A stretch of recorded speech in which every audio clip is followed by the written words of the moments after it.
The day the ropes fell from the sky. The sun hadn't shone on us for more than 10 summers. This carcass of a place, this barren, discolored non-space. Life had been shaken down to its last seed, its potential all spent.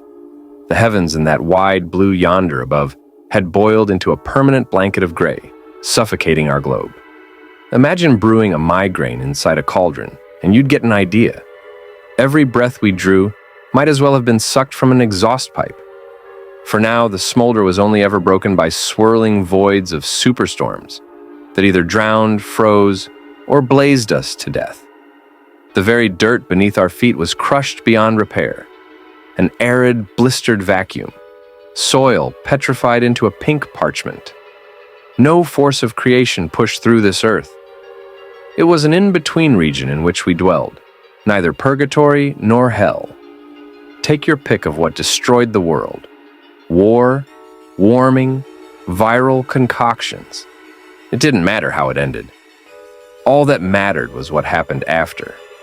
The day the ropes fell from the sky, suspended from the very clouds themselves, everyone who still could crawled out of their caves to witness the impossible miracle.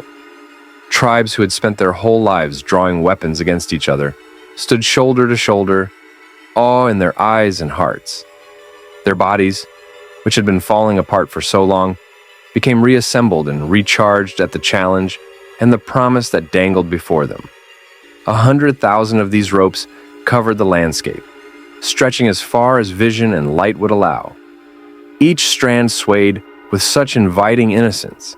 Each could bear the weight of any individual who chose to wrap their hands around these threaded necks. The people waited a cautious hour to see if any form of malevolent life would come scurrying down these lines. Invaders from another world, perhaps? Ready to enslave. But no such threat arrived. A wind from the east made the army of cords dance in the breeze, and with it a faint whisper seeped into the minds of all. A mental scent. One audible word. Climb. All came and heeded the call.